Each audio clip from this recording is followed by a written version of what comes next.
However, I would like to deepen a little bit the discussion because there are rumors that some countries around the world are already starting to somehow launch policies and plans to support their production companies to move back the part of the supply chain in the home country. This was something that the President Trump, with its America First program, started to do a few years back already. But it seems that this has been somehow extended to also some other countries at the moment. So you don't see, both of you, I would ask this question first to Professor Fan that didn't see this coming in his point of view. Do you think this kind of programs will be short-lived? It's just a reaction to the very immediate complexity and some kind of reaction of antibodies, or there will be a trend of reshoring within your own country? Yeah, thank you for the question. I do see this is a factor which may have the impact on the globalization. We got the trade war before this pandemic, and a lot of efforts from some country for decoupling, want to rebuild the so-called independent supply system, industrial system, and ask companies to move back. And recently, they want to use the fiscal inputs to subsidize the moving back, the cost of moving back. However, I think no country, government can play a role in this regard, but the final decision will still be the company, right? They will make a judgment. They will, of course, I believe, as I said, regionalization of globalization. Some company, when they think about building new capacities, they may think more about their own country, because the country need this alternative. Country need somehow, the so-called supply chain security. So, yeah, they will make some plus if government gives subsidies. That will make them to be more willing to go. However, company think more other things, right? Company will think where the market, and company will think where and how their production cost, and how the infrastructures, how the communications, all the factors, and particularly the market. Where is the market? How they can benefit from other markets and benefit from the resources. So I do not see all the companies will withdraw from China. They may add more in US or other countries, but I don't think they will move out from China totally or partially. So far, the survey didn't show any, this kind of the willingness. And recently, we just got yesterday or today, we just got the American oil company, Exxon, just announced the start of the new company in China, in Guangdong or Guangxi province, chemical plant. Big investment, it's a $10 billion investment in China. So I do see some impact from this political or strategic, policies, but I don't believe that will change the fundamental forces of the globalization. That's the company decision finally, and that the economic logic will behind this, not only the political causes. Thank you, Professor Fan. Michele, would you like to add something on this point? One other element, there may be indeed, some company they reshore some of the production, but it is going to be very, very hard to bring back the whole value chain. So there may be some layers of the production that, according to some economic decision, like Professor Frank said about companies, and maybe some government incentive, some layers of this can be reallocated to other countries. But thinking to bring back home the whole value chain is very, very hard, because remember what I said at the beginning, in certain manufacturing sectors, and including software, scale dominates. So if you want to bring back home some of this production, you need to do it quickly in large quantities to go down the let's call it learning curve, but in this case to increase the number of the quantity of output to be able to compete on a cost base at par with the other manufacturing powers of the West. I think, Mattia, if our audience is mainly Italians, think of us. How could we? What do we do with? What do we bring back home from Vietnam, from China? Why would we do it? That's why I say it is very, very hard. It's difficult for government to have incentives, because you can have fiscal incentives, but before having a tax reduction, you need to make money, and in order to make money, you need to have a market, and the market is growing in Asia. Europe is going to be hit for the next several years. So we are also looking at a geographic displacement of producing where there is no demand, and that adds another level of difficulty. So yes, there are examples. There will be local impact at micro level. There will be companies that decided to go back. There will be also political campaigns. We are in election year in the US. Of course, there is a push to do that, to try to bring back production into the United States. But think of it, how do you bring a Foxconn production of iPad anywhere outside of where Professor Fang is now, outside of the Shenzhen area? What do? You bring assembly. How does Airbus bring back the final assembly line from Tianjin back to Toulouse? Difficult. So let's not get into some very high level media anecdote of some reshoring as an indication, as a necessary indication that this is a global trend. Thank you, Michele. Very down to the point. Many spoke about the fact that the COVID-19 could be signing the de facto end of the Belt and Road Initiative. What's your reaction to this statement? In what way does it end? The Belt and Road hasn't even started yet, in a way, and has many layers.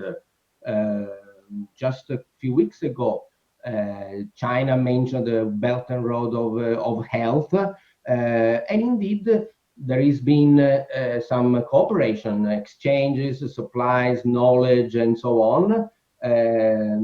So, like the Belt and Road is an umbrella that basically does this, in my view, very simple. It tells companies of all countries involved. It's not just China and Italy, it's all countries in the middle and not necessarily in the middle. So it's basically Africa, Europe, the whole of Asia. Basically, the governments tell the companies, now, if you want to engage with a company from another country, before, maybe you didn't know so much, you had difficulties, you were worried, you thought there would be legal problems, market entry, and so you did not invest.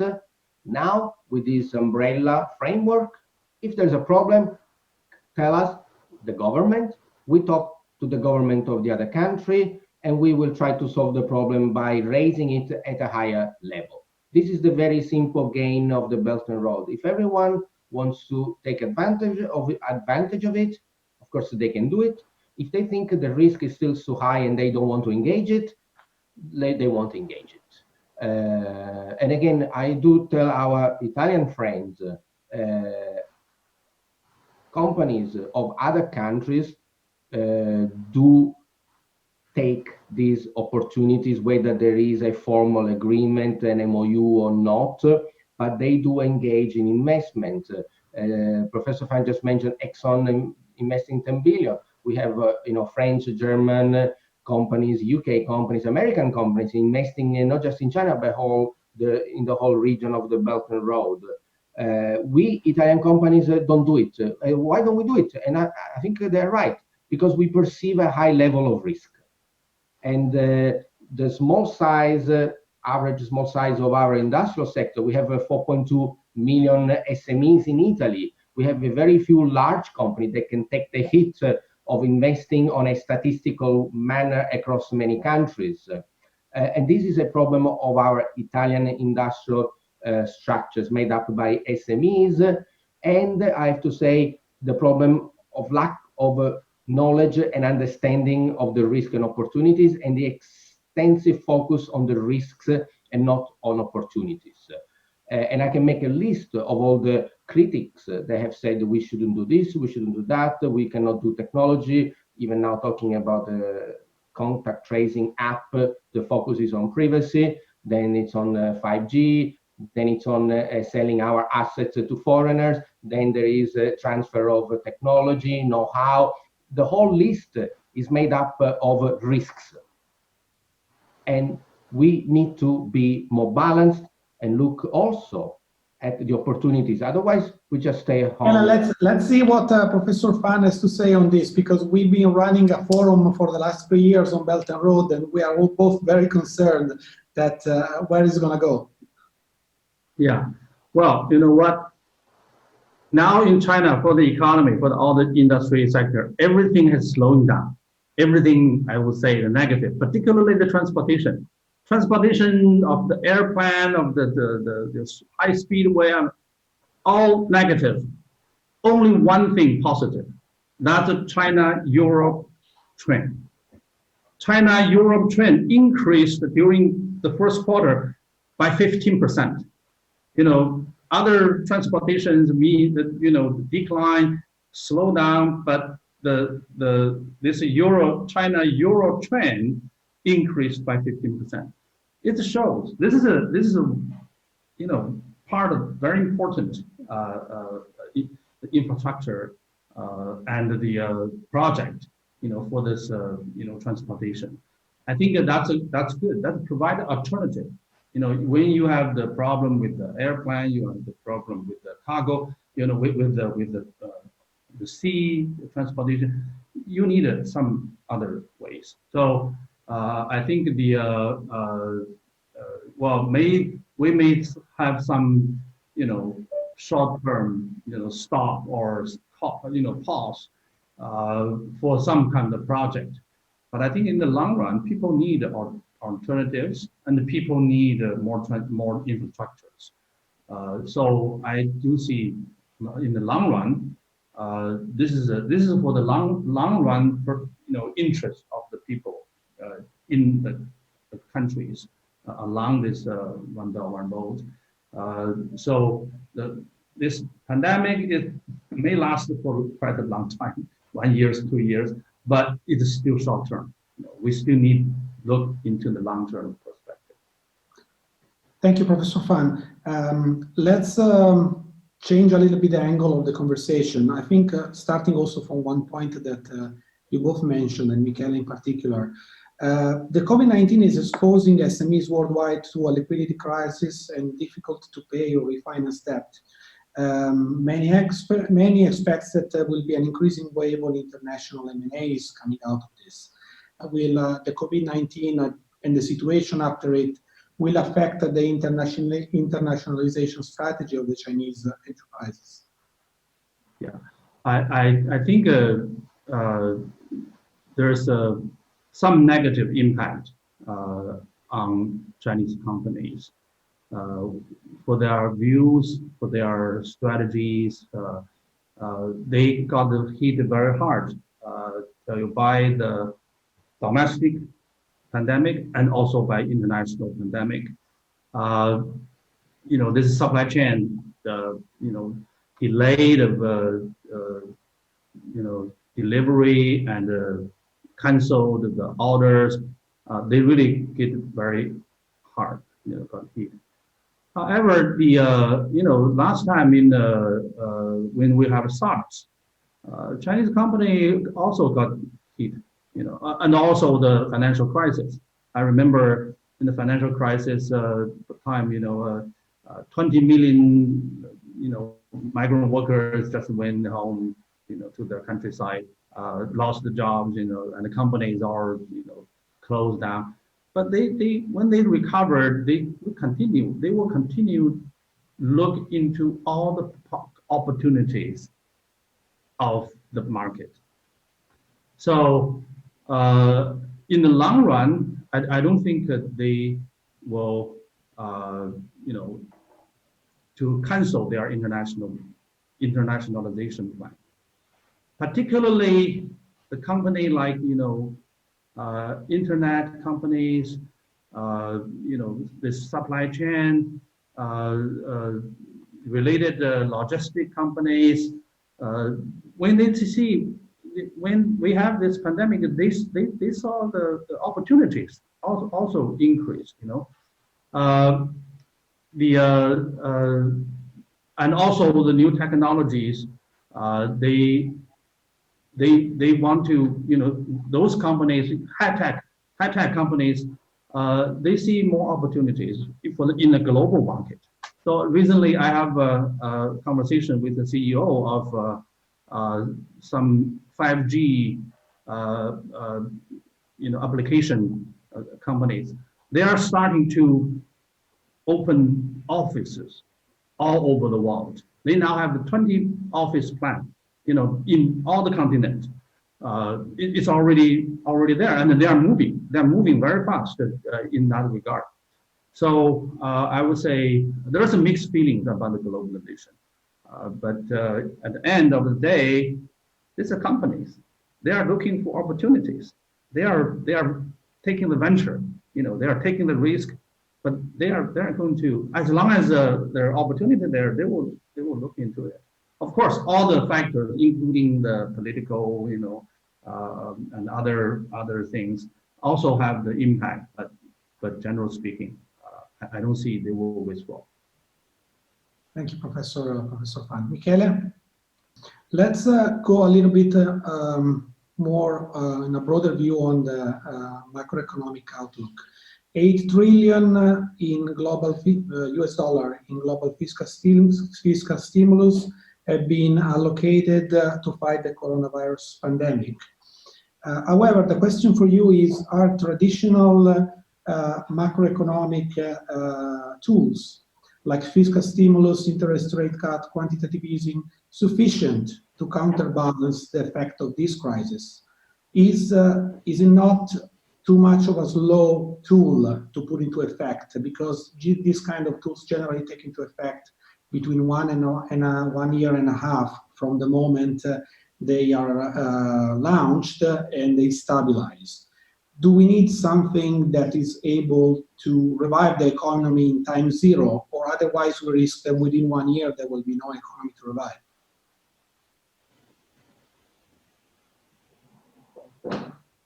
To both of you. Professor Fan, okay. Is there anything else that we can put to action from the microeconomic point of view? Yeah, for the economy, that's basically that's what the government can do. On one side, they, to increase the fiscal stimulus, or cut the interest rate to help to create the demand. And on the other hand, you need to help the company, which can keep the labor. I think the question is how to make it effective. Every country can use this policy. And some country I see it's a huge, too much for me.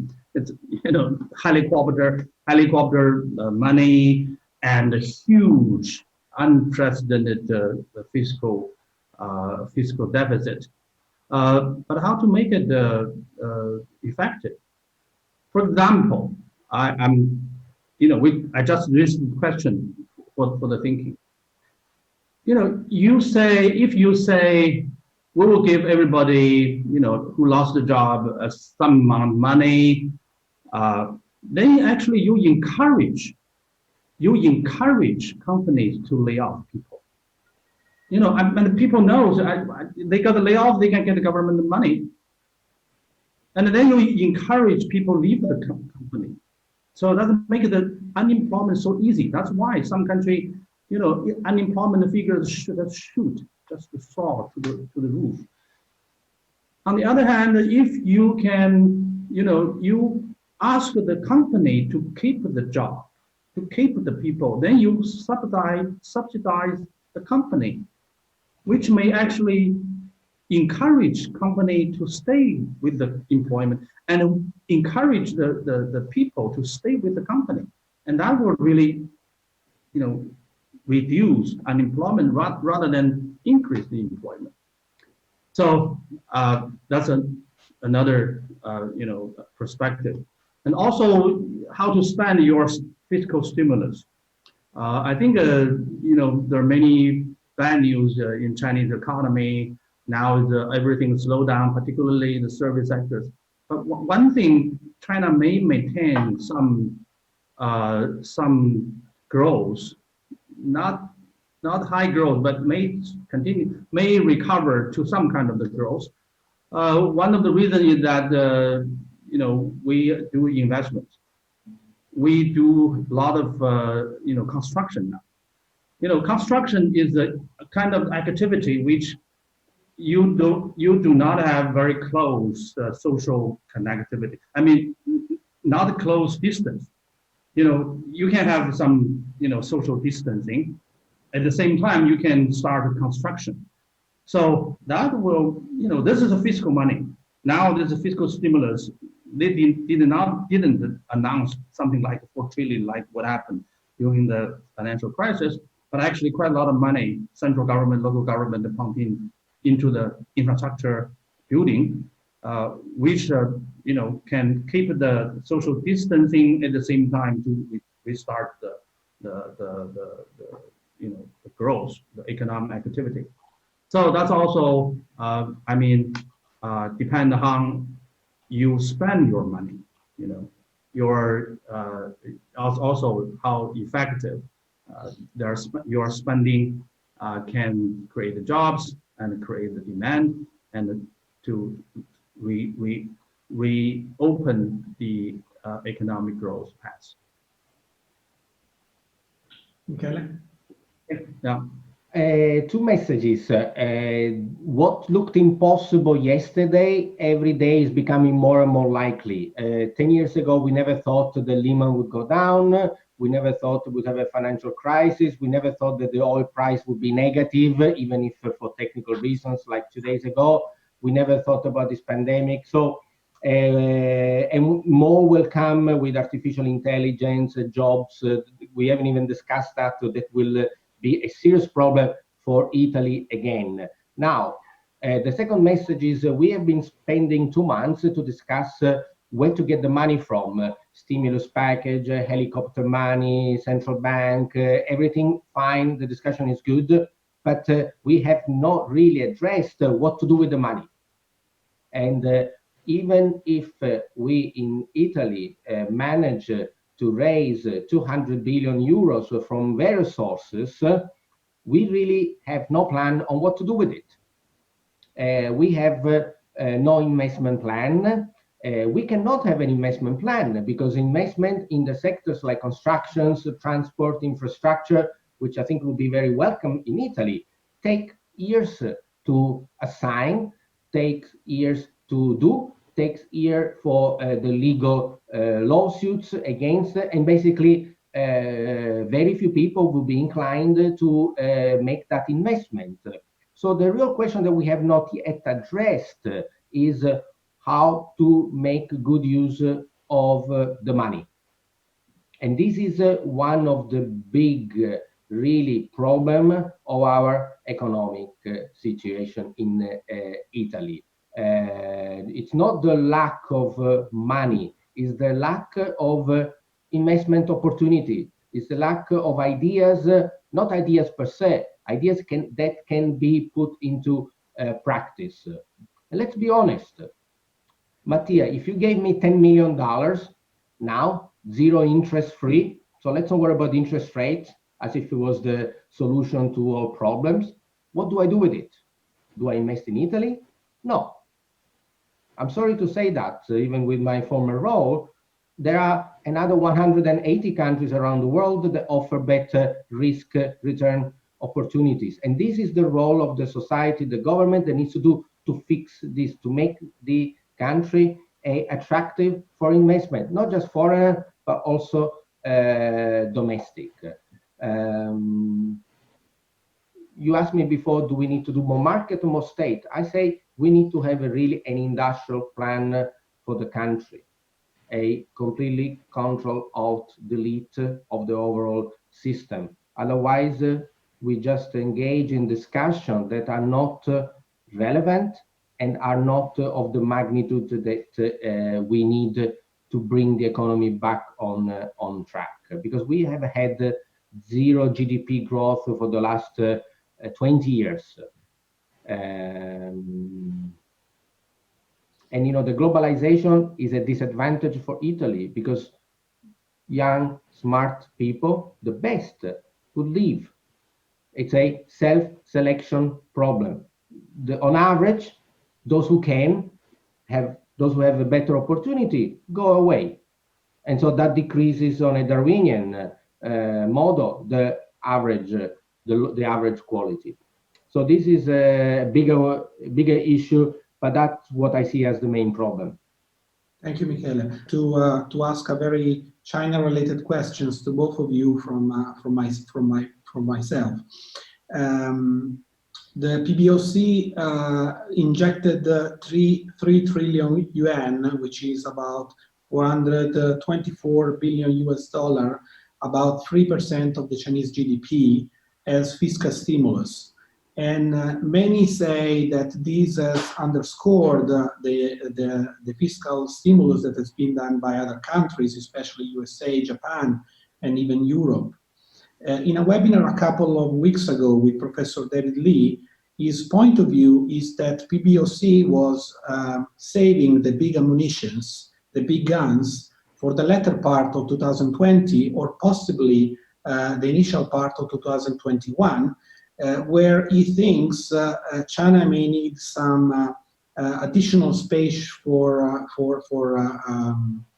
supporting the economy, either as a consequence of the impact on its trading partners, international countries like USA, Japan, and Europe, and as well from the pressure that may come towards China at a larger scale. What's your point of view on this? Do you think that's what is in the mind of the regulators in China at the current time?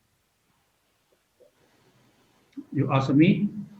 Yes, absolutely, and that's also Michele. Yeah. Well, you know, Chinese now still have a very fresh memory of what happened in 2009, 8 and 9 during the financial crisis. Chinese did a so-called 4 trillion package. Actually, the 4 trillion didn't reflect the real number. The real number is something to do with the chaotic situation which Chinese central government lost the control of local government borrowing behaviors. So that created the financial turmoil, financial chaos, which created the problem for the next 10 years. So that's why this time Chinese government seems quite conservative about what they are doing. They want to keep a balance. So that's what I would like to make a judgment on that. They saw their own experience with the financial crisis was that we lost the balance, we lost the equilibrium. It's too much, debt ratio too high, and the investment too much, and the overcapacity and all those things. leverage too long, too high, all those kind of things. So this time, even Chinese economy facing these problems, they are not really, eager or, crazy about doing more. So they may do more, of course, and they promise to do more, and they will do, but in the in an orderly way, uh, keeping the balance. I think that's a good approach, and they are learning how to manage during this situation. Uh, so I think that this is not too bad. You don't need to hurry, into the situation. This is another 1 month, 2 months. Chinese are not facing an election ahead in a couple of months. So why worry? Why hurry? Let's take a steps. Let's take pace. So yeah, I think we suggested more Chinese policies, but we also should understand their consideration, their concerns. Okay. Thank you very much. Michele, what do you think about what the fiscal stimulus that has been done by the PBOC and possible upcoming measures?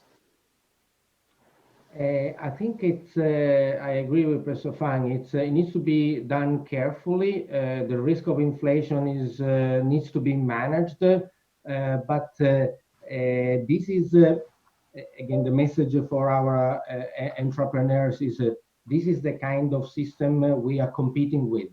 You mentioned, Mattia, China, Japan, United States, and Europe are doing fiscal stimulus.